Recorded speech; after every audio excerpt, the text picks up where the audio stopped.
Selamat malam semuanya, balik lagi di podcast Opini Tengah Malam. Kali ini gue masih bareng Fedrian dan Faris untuk ngebahas apa? DB Cooper. Nah, ini jatuhnya segmen konspirasi yang dikawinkan dengan orang hilang. Kali ini orang hilangnya datang dari Amerika gitu dan menjadi kasus yang melegenda banget ya. Bisa dibilang adalah kasus yang ngebuat Amerika itu mungkin diperketat dalam penerbangan. Kasus yang benar-benar ngerubah peraturan bandara juga. Gitu. Nah, apa sih kasusnya? Jadi langsung aja kalian pasang kacamata konspirasinya, tetap open minded. Balik lagi di podcast Opini Tengah Malam.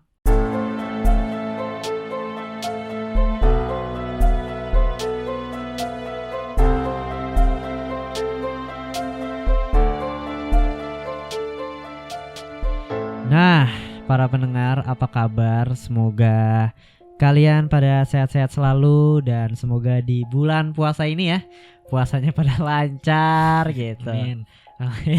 Dan kalau seandainya buat killing time bisa dengerin Opini Tengah Malam ya. Gitu. Tiba-tiba pas buka puasa udah buka aja nih kayak gitu. Dan seperti janji ya, Fedrian di segmen ini akan closing. Kalau ingat lupa kan lu. Jadi DB Cooper ini ya, tak perlu basa-basi, ini adalah konten yang mungkin panjang dan udah pasti sih sebenarnya akan ada di Karya Karsa. Gitu. Jadi pembahasannya DB Cooper mungkin gua sedikit breakdown dulu ya. Jadi kalian yang dengerinnya juga enak. DB Cooper itu kita akan bahas kronologinya, kita akan bahas teorinya FBI ya.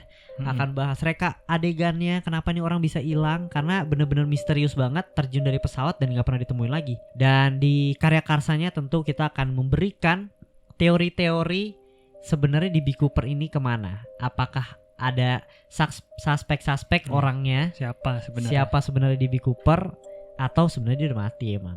Gitu. Nah, langsung masuk aja kalau kayak gitu ya. Jadi nih DB Cooper nih ya, gue baca ini ya.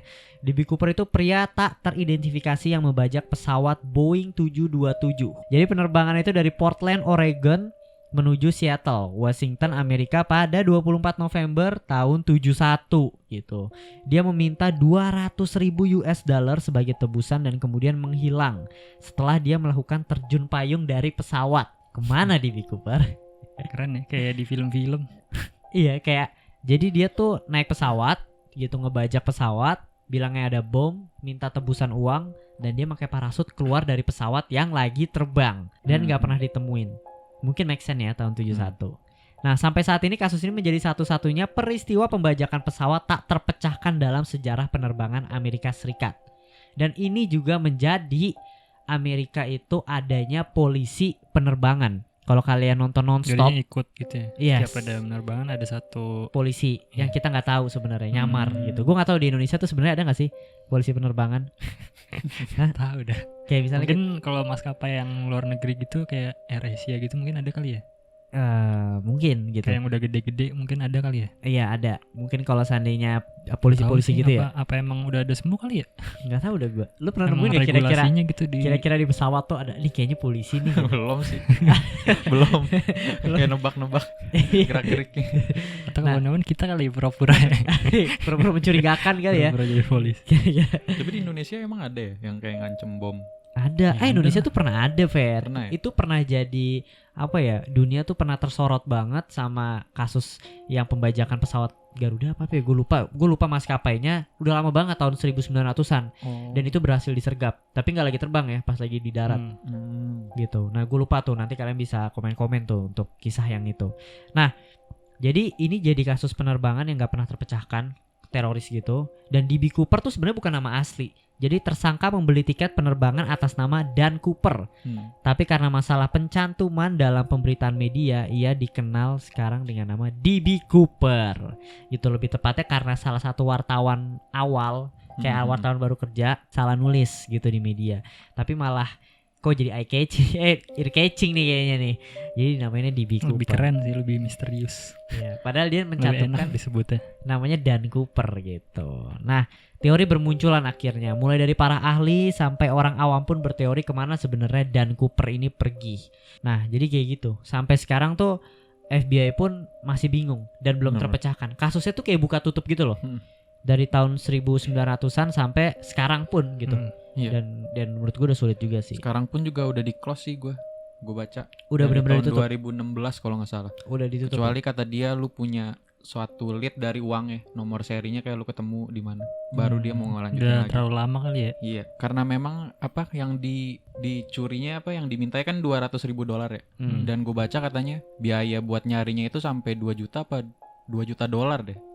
Jadi yang kayak susah juga sih ya. udah banyak banget yang dana dikeluarin buat nyari ini orang doang. Aha. Gila, kalau dia masih hidup dan lolos, mantep sih anjir. Nggak ketemu. Jangan-jangan dia kan banyak teori di YouTube ya. Dia komen gimana? Iya. Ini orang kesini nih. Salah satunya. Iya, Salah satunya. Enggak lah udah Jauh-jauhin ya. wah saya udah tua banget. Dia waktu baca pesawatnya udah tua. Nanti mungkin kita bisa hitung-hitung Benar-benar. umurnya lah ya. Nah, DB Cooper ini saking terkenalnya dia tuh sampai ada di beberapa film gitu. Mungkin lu tahu Fet, film-film yang pernah ada di DB Cooper ini? Gue taunya sih Prison Break ya. Siapa namanya? Aduh, Lupa gue ya. lupa banget yang lagi. tua dah pokoknya, Iya, yang senior. Heeh. Jadi ceritanya tuh dia si DB Cooper masuk penjaranya. Cuma di penjara itu juga nggak ada yang tahu kan story-nya. Benar. Dan kalau di filmnya duitnya itu ditaruh dikubur di salah satu tempat, terus udah dijadiin rumah gitu. Lumayan seru lah. Keren. Oke, menarik. Tapi Prison Break bukan cerita tentang DB Cooper doang ya. Maksudnya itu cuma di salah satu episodenya ya. Iya, jadi dia kan masuk penjara tuh. Nah di penjara ternyata ada karakter itu yang diem-diem. Ternyata dia DB Coopernya. Keren sih. Udah tua gitu orangnya ceritanya. Iya, menarik banget. Tapi ada juga katanya di Loki ya. Iya berdasarkan trailernya sih ya. Soalnya kan Haha. ada salah satu adegan trailer dia di pesawat gitu terus pakai jas. Hmm. Tapi mirip gitu soalnya kan kalau nanti yang akan kita bacain deskripsinya kayak kurus-kurus gitu kan orangnya. Dan rambutnya kayak pendek agak Iya, benar. klimis-klimis gitu deh. Mirip banget sama si Mungkin siapa itu namanya? juga Tom Hiddleston. secara nggak langsung lah ya, kayak nyamar Loki-nya jadi Mm-mm. DB gitu. Jadi Ya menarik si sih. Loki DB-nya keren sih. Menarik. Nah, langsung aja nih ya. Kita masuk nih ke pembajakan pesawat. Nih kronologinya cukup panjang, mungkin akan gua bacain secara singkat lah gitu, lebih ke diskusi aja. Jadi tuh pada tanggal 24 November 71 seorang pria kurus nih ya, berambut gelap memiliki atau membeli tiket seharga $20 atas nama Dan Cooper di Bandara Udara Internasional Portland. Nah, jadi si DB ini memakai jas berwarna gelap, dasi yang dijepit dan kacamata hitam. Dan dia tuh sebenarnya berpenampilan sangat amat sopan gitu. Nah akhirnya si DB masuk nih ke pesawat di Boeing 727 gitu. Nah dia itu duduk di 18C. Gila ini detail banget nih. Gue baca bener-bener detail banget karena menarik nih. Dia tuh sempat menyalakan rokok. Gue gak tahu ya apakah dulu tuh masih boleh kali bandara sambil di pesawat sambil ngerokok ya gitu. Dan dia tuh memesan bourbon dan air putih gitu. Beberapa saksi mata menyebutkan umurnya sekitar 40 tahun. Nah ini tadi gue bilang umurnya aja sekitar 40 tahun yang dilihat tahun 71. Coba kalau seandainya dia masih hidup tahun 2021 umurnya berapa? 10, wah 80-90. 80-90 ya. Wah kemungkinan besar juga kalau seandainya hidup pun udah meninggal dan susah banget kan gitu. Nah ini nih ciri-cirinya itu dia kurang lebih tinggi badannya itu 178 cm sampai 185 cm gitu. Bener dong, 1 cm kan ya hitungannya ya? Bukan meter kan? Kalau meter tinggi banget. Oh iya. Tintan.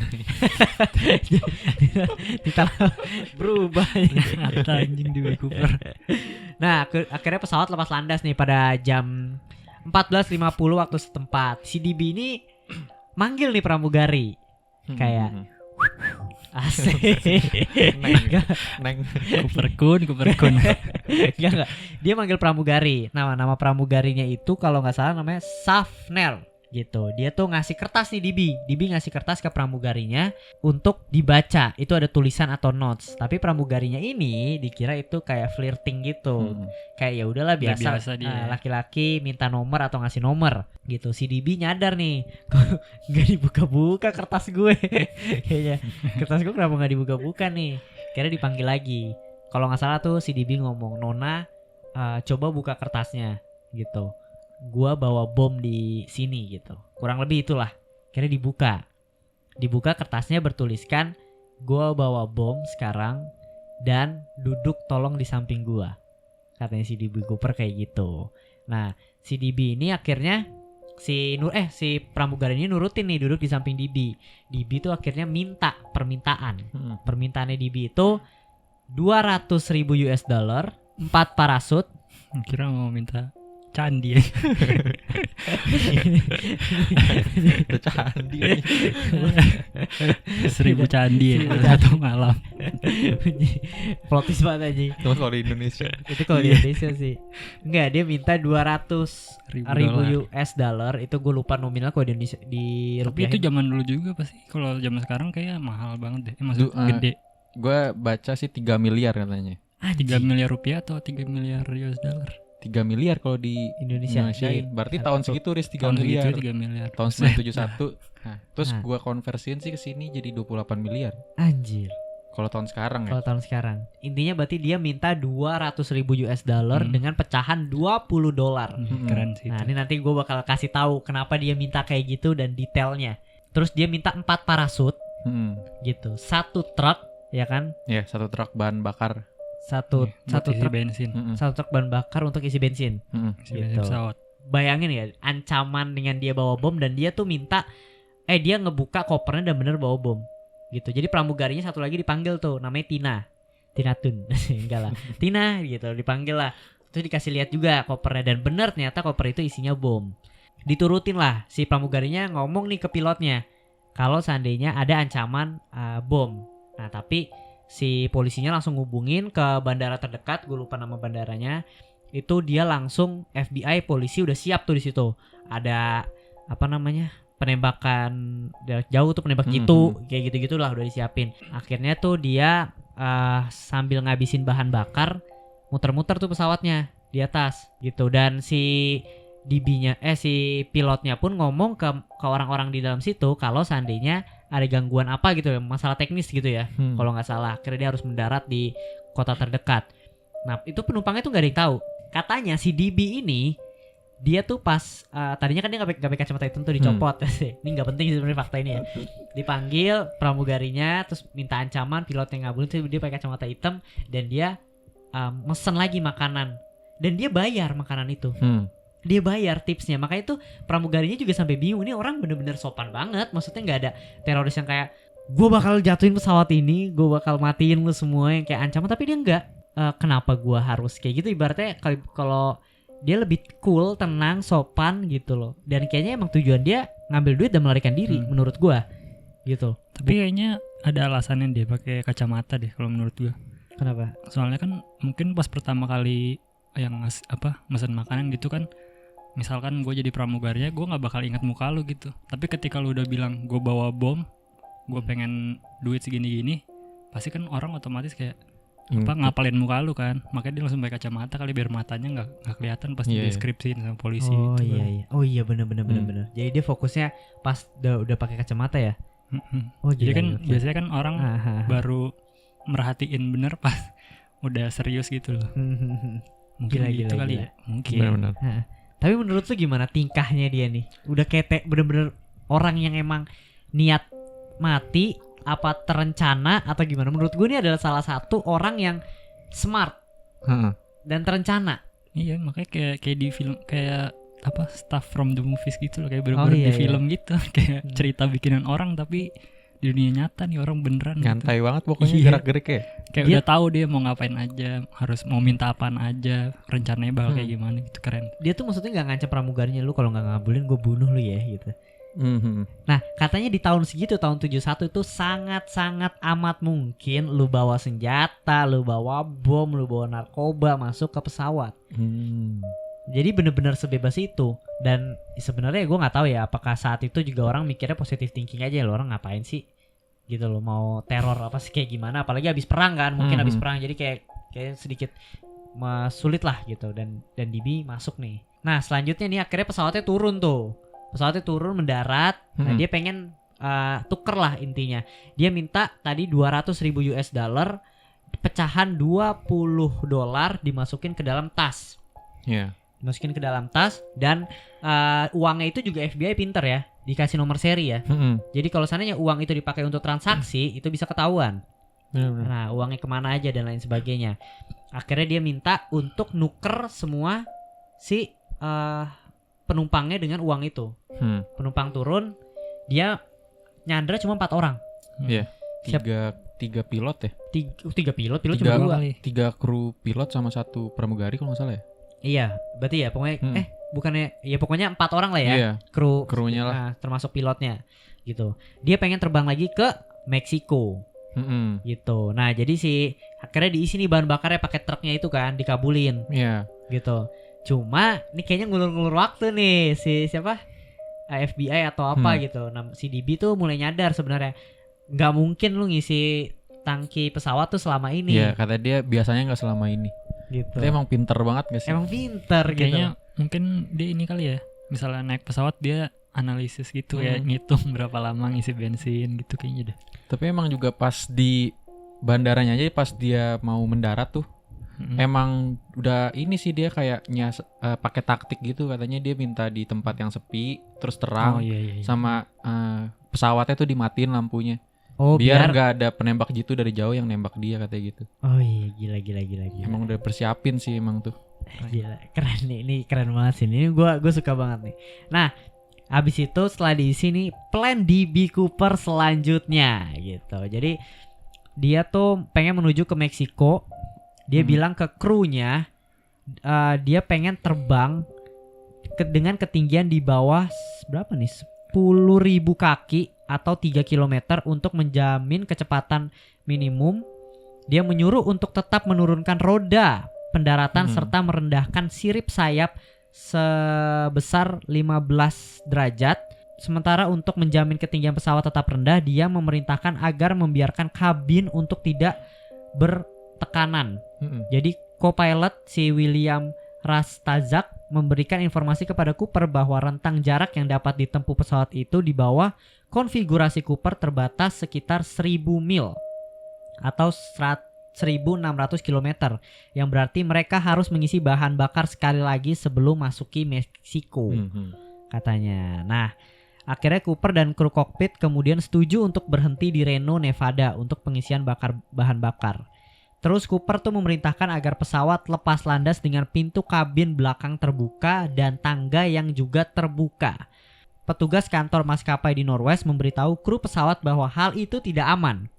Tapi Cooper membantah dan mengatakan bahwa hal tersebut aman, sambil mengatakan bahwa dia sendiri yang akan membuka ketika mereka sudah di udara.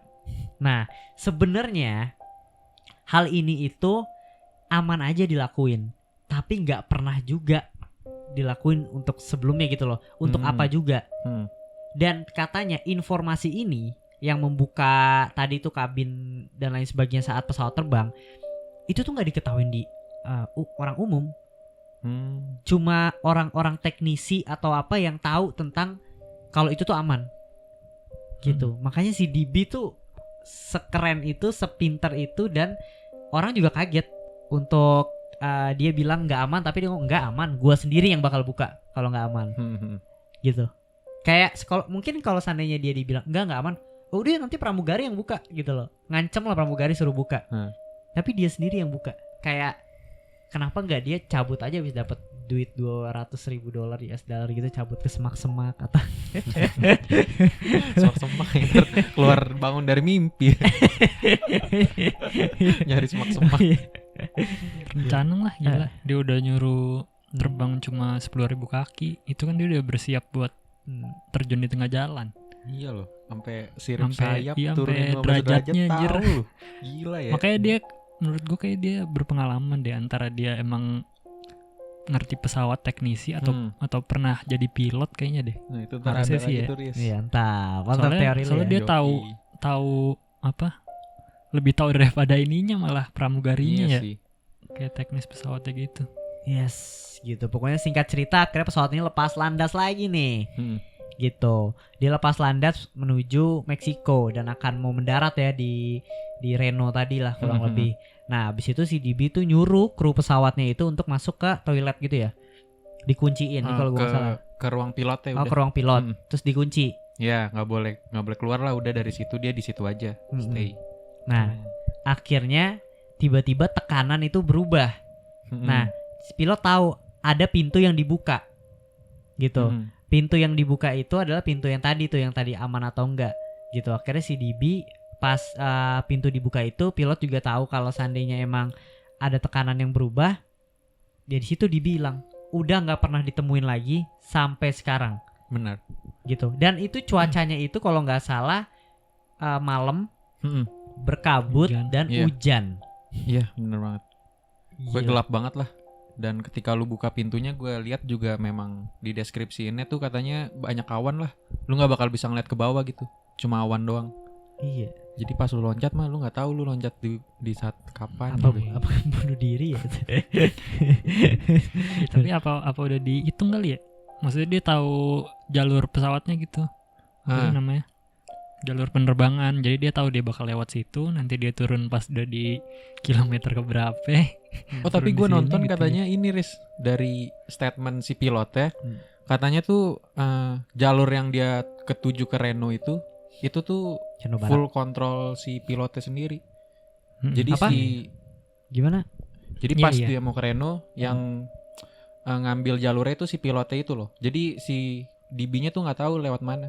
Ngerti gak? Ngerti. Enggak, cuma kayak dia kayak udah tahu gitu loh. Pilotnya pasti bakal lewat sini gitu, Fed, maksud gue. Oh Soalnya dia tahu daerah bawah kan, pas dia lokasinya tuh ada di mana. iya sih. Maksudnya kan kalau pesawat gitu kan nggak bisa lu sembarang terbang sesuka lu kan. lewat mana aja gitu. Iya Harus ada kali ya. jalurnya. Hmm. Mungkin dia tahu kali ya. Orang dalam jangan-jangan. Makanya. Nah, semenjak itu DB Cooper menghilang. Sebelum kita masuk investigasi, kita diskusi dulu nih. Kira-kira nih, menurut lo berdua gitu, DB itu kemana nih? Sih, ini kita teori kita aja dulu, karena kita udah ada teori dari FBI gitu loh. Mana, Fed? Sebelum lu baca, Hmm. sebenarnya DB itu teori dari investigasi FBI. Kita kan udah baca nih, tapi sebelum lu baca tuh dulu, pas lu baca tahu kasus ini tuh kemana? Gue mikirnya mati aja udah. Karena kan nggak tahu lokasi yang tadi dia bilang, dengan cuaca segitu ya terjun mati. Menurut gue. Iya sih. Udah pasti pilihannya antara hidup sama mati gak sih? Iyalah, Iya kan? Iyalah. Udah pasti. Maksudnya tapi kalau mati di mana anjir? Kagak ketemu mayatnya. Parasutnya juga gak ketemu. Iya. Nah, gue lupa deh parasutnya itu dikasih 4 ya. Mm-mm. Terus 3 itu parasut apa sih? Gue cadangan ya ada. Maksudnya tadi yang gue baca sih dia takut salah satu ada yang disabotase gitu. Jadi dibolongin atau diapain gitu, makanya dia bisa nempat. Nah, Misalnya kalau satu ada yang rusak, dia bisa pakai ada cadangannya gitu. tapi ada ini juga guys, analisanya dia mesen 4 itu karena dia bawa sandra 4 orang. Iya, Jadi sama seolah-olah begitu juga. seolah-olah ya lu kalau mau aman kasih gue parasut yang benar gitu loh. Karena gue bawa 4 orang juga nih gitu. Cuma kalau nggak salah 3 parasutnya itu parasut latihan ya, yang nggak bisa dibuka atau apa sih? Aduh gue lupa tuh. salah satu deh setahu gue. Salah satunya, dan itu yang dipakai dia kan? Yang hilang. Dan juga parasut yang dia pakai tuh pokoknya nggak bisa di setir gitu lah. Nggak bisa dikendaliin kiri kanan. Kan ada kan yang ditarik kiri ke kanan kan. Oh, dia Jadi nggak cuma bisa. turun doang udah gitu. Nggak bisa dikendaliin. Oh. Ini kalau ke laut pasti mati sih itu. Kalau Iya di sih, tengah laut, Tengah laut. iya pasti mati dia. Keren. Oke, menarik. Kita langsung masuk ya ke investigasinya nih polisi. Jadi banyak banget faktor yang membuat Cooper itu sulit ditemukan katanya. Mulai dari lokasi yang terlalu luas, terus jam Cooper terjun itu yang sebenarnya sekarang juga masih belum tahu kapan itu. Jadi kalau nggak salah jam 8 malam, terus masuk si Coopernya itu masukin si co-pilotnya dan kru-krunya itu di ruang kokpit itu, terus dia dibuka pintu itu dan nggak tahu kapan dia terjunnya gitu. Jadi kalau punya waktu kan sebenarnya ketahuan gitu kan. Dan waktu Cooper terjun pun nggak masuk radar dari pesawat yang ngikutin Oh iya benar. pesawatnya Cooper. Jadi ada Gitu. 2 yang ngikutin si Ah. pesawat itu ya. Satu di atas, satu di bawah pesawat jet. Yes, gitu. Dan apa mungkin karena gelap juga ya? Tapi radar sebenarnya nggak ngaruh kan untuk gelap juga. Iya, tapi nggak bisa emang ya radar ngedeteksi orang gitu. Kecil. Maksudnya benda kalau kecil. kalau pesawat gitu ngedeteksi pesawat masih ini deh. Gue nggak tahu sih dia bisa ngedeteksi orang atau enggak. Iya, katanya sih gitu. Dan dia juga bilang awan tebal menutupi segala cahaya dari kota di bawah mereka. Seorang manusia dengan pakaian serba hitam bisa saja terlewatkan tanpa terdeteksi katanya. Soalnya udah serba hitam juga kan. gitu. Nah, Ketabrak kali. Tapi nggak nyadar. kayak Tabrak pesawat. ternyata yang malah dibunuh sama ininya ya. Nggak nyadar. Sama pesawat yang bawah kan. Iya. Iya. Apaan tuh anjing? Udah biarin aja dah. Oh, air hujan. Udah hujan. Kalau nggak burung ya kan. Iya, burung. Yang paling masuk akal gitu. Nah, selanjutnya nih reka adegan akhirnya dibuat nih ya. Sebuah reka adegan dilakukan ulang menggunakan pesawat yang sama yang dibajak oleh Cooper di bawah konfigurasi yang sama juga. Juga dengan pilot William Scott. Jadi pilotnya juga sama nih. Agen FBI mencoba menggunakan sebuah eretan seberat 200 pon atau 91 kg untuk didorong keluar dari pintu belakang pesawat. Mereka berhasil membuat kembali gerakan ke atas pada ekor pesawat sesuai gambaran kru kokpit pada pukul 20.13. Di mana itu lokasi kebukanya itu ya, yang si Cooper lompat gitu. Berdasarkan percobaan ini disimpulkan bahwa kemungkinan yang paling tepat mengenai waktu lompatan Cooper pada pukul 20.13. Eksplorasi awal memperkirakan lokasi pendaratan Cooper adalah di selatan lembah Gunung Helen. Gitu. Agen FBI bersama kepolisian lokal melakukan pencarian luas ke daerah liar pegunungan secara manual serta menggunakan helikopter. Nah, pencarian ini juga dilakukan ke daerah-daerah kayak desa-desa di sana, termasuk menanyai penduduknya satu persatu. Namun tidak ditemukan jejak Cooper maupun barang dan peralatan yang mungkin keluar dari pesawat bersama dirinya. Gimana tuh? Udah nanya satu-satu orang kan, ditanyain lihat orang ini ya gitu. Dan nggak ada orang yang lihat itu dan buktinya pun nggak ada. bisa jadi dua lagi antara hidup sama mati. Kalau hidup kan dia kabur, jadi orang-orang itu nggak ngeliat. Nah kalau mati dia nggak nyampe ke situ, jadi orang-orang itu nggak lihat. Iya sih. Makanya karena terlalu luas kan katanya. Benar. Gitu. Dan pencarian ulang dilakukan nih pada tahun 1972 gitu. Ketika memasuki musim semi, tim FBI dibantu 200 tentara bersama dengan pasukan angkatan udara, pasukan keamanan nasional dan sukarelawan. Gila, sampai 200 orang turun juga loh. Melakukan pencarian ulang secara intensif di daerah Clark County dan College Country selama 18 hari pada bulan Maret dan ditambah 18 hari pada bulan April. Gitu. Pada akhirnya operasi pencarian yang diklaim sebagai pencarian paling ekstensif dan juga intensif sepanjang sejarah Amerika Serikat tidak berhasil menemukan material yang berkaitan dengan pembajakan D.B. Cooper. Gila, ini udah dilakuin pencarian lagi loh. Dan masih belum ada. Kemungkinan itu antara hidup. Iya. Mau dibilang mati tapi nggak ketemu, dibilang hidup juga nggak ketemu. Jadi bingung ya. Iya tapi anjir sumpah dah. Tapi kalau misalkan mati harusnya ditemuin ya. Iya nggak sih? Minimal kan ada parasutnya, Riz. Iya benar, parasut itu paling Makanya. gampang lah. Iya kan. Maksudnya kalau emang mati harusnya ketemu Parasutnya berarti hidup. duit. Tapi nggak ketemu ya. Ya, kalau Enggak, misalnya hidup kan tapi duit yang berseri itu nggak kepake kan berarti. Nah iya loh. Apa ini kali ya keluar misalnya ke Indonesia terus duitnya ditukar gue ke money changer. Coba kedetek gak sih sebenarnya juga? Kedetek pasti.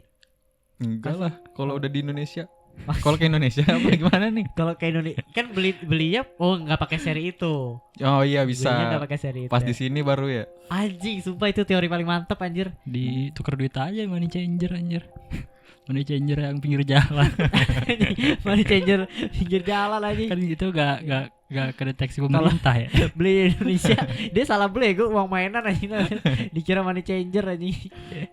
Nah, iya, gitu ya. Itu bagus sih. Itu analisa oke lah gitu.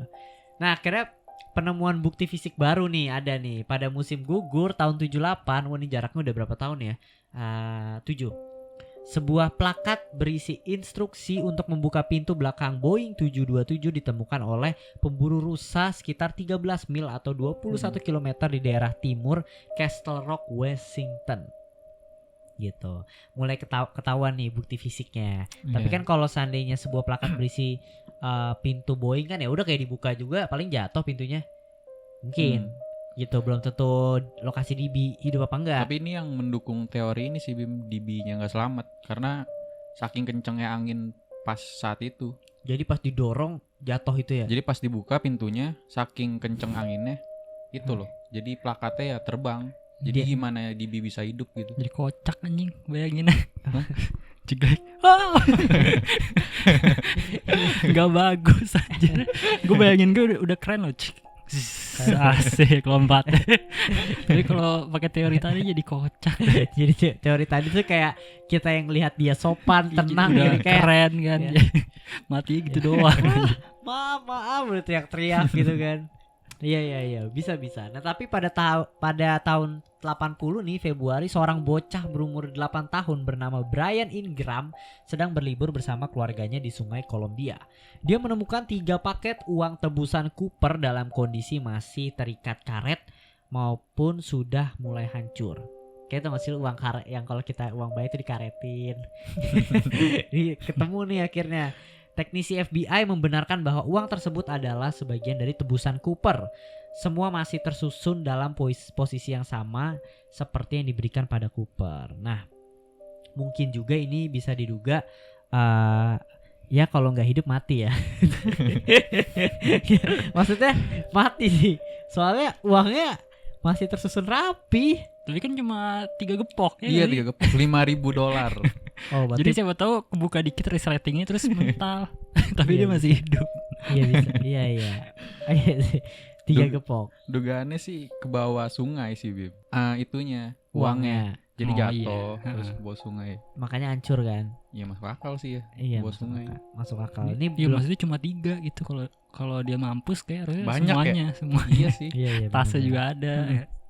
Nah, akhirnya pada tahun 2007 nih FBI mengumumkan lagi bahwa mereka telah mendapatkan sebagian profil DNA Cooper dari dasi yang ia tinggalkan di pesawat saat ia bajak. Ini gue masih nggak tahu motifnya dia kenapa dia harus ninggalin dasi di pesawat. Itu ininya kali. Lupa kepleset. Atau mungkin pas tadi buka anginnya kekencangan dasinya copot. Bisa jadi. Soalnya kan dasinya dasi Ya, tapi tempel harusnya katanya kan. keluar. Kalau kayak gitu harusnya keluar dasinya. Oh iya. Nggak ke dalam. Iya, Dia iya, ketinggalan dia emang. Lupa dia. gitu. Nah, itu menarik banget kan. Tapi Nah. ini banget telat banget nemunya 2007. Iya dah. Udah Udah susah. kejauhan. Itu juga DNA-nya kan. Gitu, Udah DNA jauh juga. banget. Mau gimana? Maksudnya yang cocok. Coba kalau 2007 umurnya Cooper juga udah tetap aja 70 ada lah ya. Ada. 80 gitu. Mau ditangkap juga udah kasihan anjing. Ya kan? Kalau misalnya benar ketemu gitu. Nah, kurang lebih itulah tadi reka adegan dan bukti-bukti fisik yang ditemukan gitu. Menurut lu gimana nih? Apakah sudah cukup kuat untuk membuktikan? Ya kemungkinannya kan 2 ya. Iya bro. Ini udah mati. Antara 2 itu dah. Iya, antara 2 itu dah. mati. Ya iyalah. Nah, sampai sekarang lu gimana? Tadi kan kita sebelum reka adegan kita udah lihat tuh peristiwanya dan kita kalau dari gua menyebutkan ya kemungkinan besar mati. Dari bukti ini juga belum ada tanda-tanda fisik banget yang benar-benar nemuin Cooper. DNA pun mau ditemuin DNA juga buat apa kalau nggak ditemuin orangnya kan?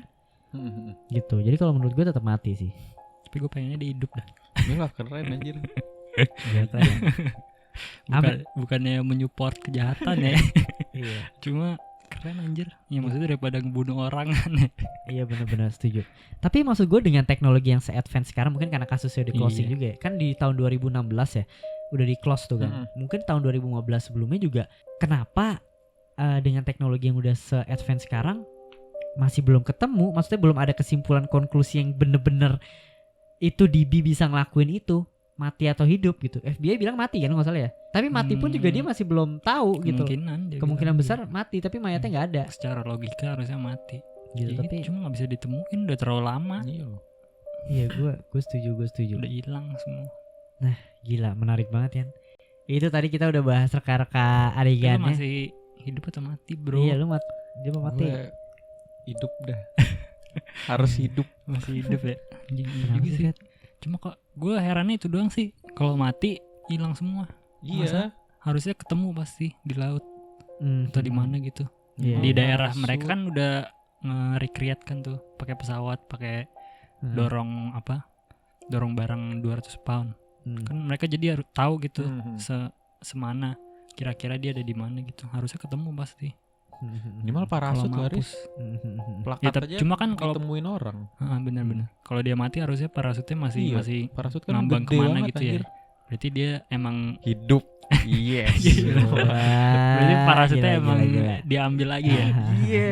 Diberesin sama dia. Iya. Ya makanya tadi gue bilang karena parasutnya nggak ketemu kemungkinan besar dia hidup gitu. Yes anjir. Goblok. Nah mungkin lanjut lah, bacain lah Fat, boleh nih. Tadi lanjutannya itu ada teori kaburnya Cooper nih gitu. Ini ada analisa-analisa dari FBI juga, menarik banget dan ada banyak-banyak fakta yang mungkin akan membuat tercengang gitu. Langsung masuk aja di teori kaburnya Cooper. Oke, jadi ini ada teori kaburnya Cooper.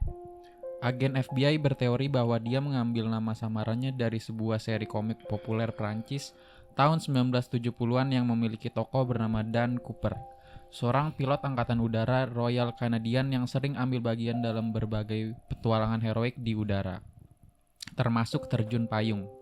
Karena komik Dan Cooper tidak pernah masuk ke Amerika Serikat ataupun diadaptasi dalam bahasa Inggris, mereka berspekulasi bahwa dia mungkin pernah menjumpai komik tersebut ketika bertugas di Eropa. Gila ya. Fix banget pilot ya gue. Emang sih, Tapi mantap. terinspirasi, terinspirasi dari komik loh. Keren ya. Iya kan? Untuk dia nggak baca Gundala ya. Namanya ntar jadi Kiwi Lawuk. Bukan Dan Cooper aja. Iya sih bisa. Nah, ada lagi analisanya. Dia tuh minta kenapa pecahan $20 karena Nah, asik. Karena itu akan mudah dia bertransaksi tuh nggak ketahuan. oh, Gitu.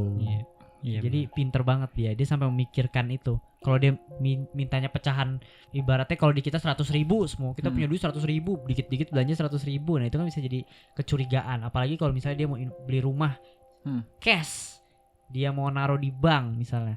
Tapi kalau 20.000 kan ya udahlah, beli rokok, beli makanan, ya gitu-gitu loh.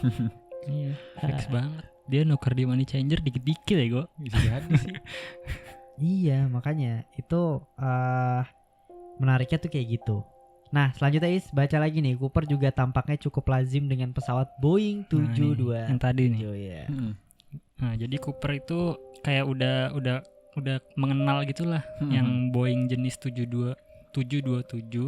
Cooper juga berhasil memikirkan cara mengendalikan kecepatan dan ketinggian pesawat tanpa perlu memasuki kokpit, di mana ia dapat dengan mudah disergap oleh 2 pilot dan seorang teknisi. Bahkan jika dia ataupun kenalan pernah mengikuti perang Vietnam, dia mungkin mengetahui bahwa faktanya CIA pernah menggunakan Boeing 727 untuk menurunkan pasukan dan logistik ke belakang garis musuh di Vietnam dengan melakukan cara yang sama kayak Cooper lakukan untuk terjun. Jadi untuk terjun payungnya waktu perang. Gitu. Okay. Kemungkinan ya Pilot militer ya? iya sih. Pilot militer. Ada hubungannya. Iya, mungkin aja. Iya, dia tahu. Apa kayak ini ntar dimiringin 15 derajat ya biar nggak ini. Ih, keren sih. Iya, gue setuju nih. Dan tapi FBI itu menduga kuat bahwa dia itu kurang memiliki keahlian dalam pengalaman terjun payung. Gitu. Kami awalnya berpikir bahwa dia adalah pelompat berpengalaman atau bahkan pasukan penerjun payung. Kata agen khusus Carr, kepala investigator pada saat itu ya.